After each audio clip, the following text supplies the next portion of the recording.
अस्सलाम वालेकुम व्यूअर्स। आज की वीडियो जो है वो हम किंगडम वैली के हवाले से बना रहे हैं। किंगडम वैली के हवाले से हमारे कुछ दोस्तों ने हमें ये क्वेश्चन किया है कि ये एक एवरेज सा प्रोजेक्ट है और शहर से बहुत बाहर भी है, लेकिन फिर भी काजी इन्वेस्टमेंट्स क्यों इस पर इतना काम कर रहे हैं और क्यों हम अपने इन्वेस्टर्स को अक्सर ये प्रोजेक्ट रिकमेंड करते हैं। बिलखसूस मुझे ओवरसीज पाकिस्तानीज जो हैं इंग्लैंड से और मुख्तलिफ यूरोपियन कंट्रीज में जो वेल सेटल्ड लोग हैं उनकी तरफ से ये क्वेश्चन आया कि why I am advertising Kingdom Valley और क्या वजह है कि हम एक एवरेज से प्रोजेक्ट को इतना बढ़ा चढ़ा के पेश करते हैं। तो खैर मैं समझ सकता हूँ कि आपने जो एवरेज कहा वो शायद आप उसकी प्राइसेस के हवाले से या उसके सस्ता होने की वजह से या बजट प्रोजेक्ट होने की वजह से बात कर रहे हैं, और जो आपने शहर से बहुत बाहर होने का कहा, मैं इस पॉइंट ऑफ व्यू को भी अच्छे तरीके से एड्रेस करने की कोशिश करूंगा। सबसे बड़ी जो वजह है जो हम इस प्रोजेक्ट को मुसलसल एक लंबे अरसे से एडवर्टाइज कर रहे हैं और बहुत ज़्यादा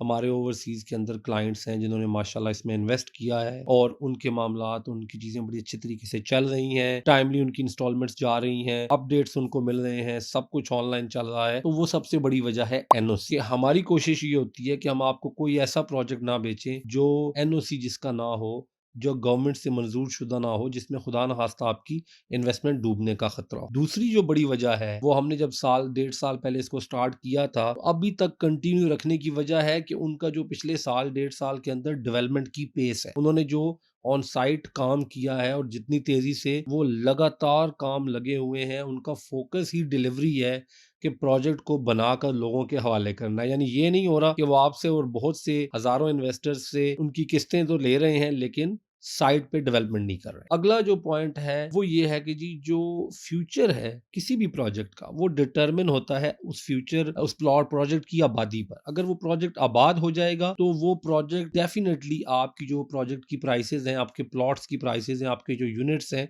वो प्राइसेस ऊपर चली जाएंगी। इस प्रोजेक्ट के अंदर 20% लैंड ऑलरेडी पंजाब गवर्नमेंट की है और उन्होंने आबादी करनी है और उन्होंने अपने एम्प्लॉइज के लिए घर बनाने हैं। उसके अलावा खुद सोसाइटी ने जो सस्ते हाउसिंग स्कीम के तहत सस्ते घर बनाए थे उन पर उन्होंने काम कर दिया है। तो उनका अपना फोकस भी ये है कि जिन जिन लोगों के वो घर है उन लोगों को घर देकर इस सोसाइटी के कुछ एरियाज को आबाद कर दिया जाए। तो ये आबादी जब होगी तो ये बाकी एरियाज पर भी असरअंदाज होगी और प्राइसेस आपकी इन्वेस्टमेंट की भी ऊपर जाएंगी और आपको फायदा होगा। जो अगला पॉइंट है वो है डेवलपर की नीयत। देखिए, नीयत तो किसी की दिल की जो पोजीशन है वो हम नहीं समझ सकते, लेकिन जो इस डेवलपर की मुझे ज़ील नज़र आई है, जो इनकी मुझे फोकस नज़र आया है, डेवलपमेंट पे है, काम करने पे है, लीगल चीज़ों के अंदर रहते हुए काम करने पे है। उन्होंने रिसेंटली मजीद कुछ पाकिस्तान के मुख्तलिफ शहरों में एनओसी लिए, उन्होंने गवादर में एनओसी लिया, फिर किंगडम वैली ने जो रूडा जो रावी का दरिया है, रावी रिवर के ऊपर जो डेवलपमेंट आ रही है वहाँ का उन्होंने एनओसी लिया। उसके बाद उन्होंने जो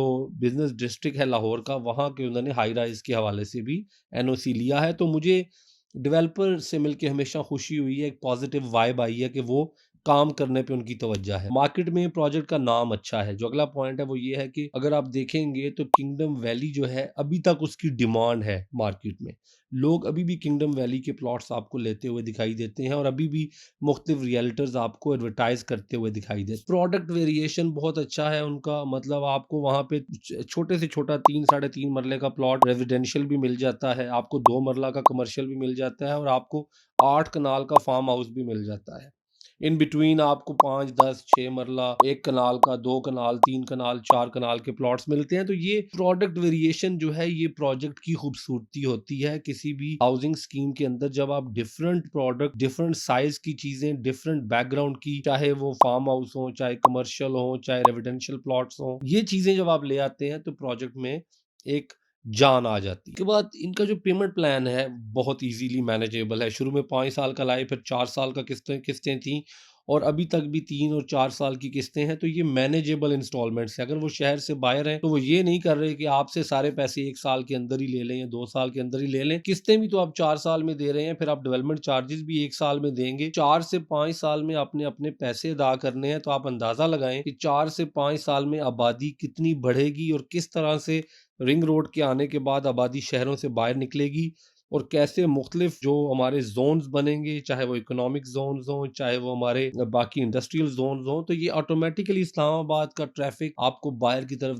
दिखेगा और बाहर की तरफ एक्सपेंड होगा और जो ग्रेटर इस्लामाबाद का एक पॉइंट ऑफ व्यू है, जैसे हम लंदन को देखते हैं, हॉन्सलो, स्लाव, इल्फर्ट, इसको हम लंदन ही मानते हैं, हालांकि ये लंदन से बहुत बाहर है। Similarly I can see that happening. उसके बाद लोकेशन की हम अगर बात करें तो मोटरवे के ऊपर है प्रोजेक्ट। आप इस्लामाबाद एयरपोर्ट से निकलते हैं और आप अगर M2 मोटरवे पे जाते हैं तो जो आपका इंटरचेंज आता है चक्री, वहां से लिटरली 5 से 7 मिनट की ये ड्राइव है। तो लोकेशन वाइज भी गो के ये शहर से बाहर है, लेकिन जहां पर ये है वो जगह बड़ी अच्छे तरीके से मेन आर्टरीज और मेन मोटरवेज और बाकी चीज़ों के साथ कनेक्टेड है। तो ये वजह है कि हम आपको भी रेकमेंड करेंगे कि अगर आपने अभी तक इन्वेस्टमेंट नहीं की तो किंगडम वैली में कोई ना कोई एक छोटा से छोटा या कोई भी अपने बजट के हिसाब से यूनिट खरीद कर किस्तों पे ज़रूर रख लें।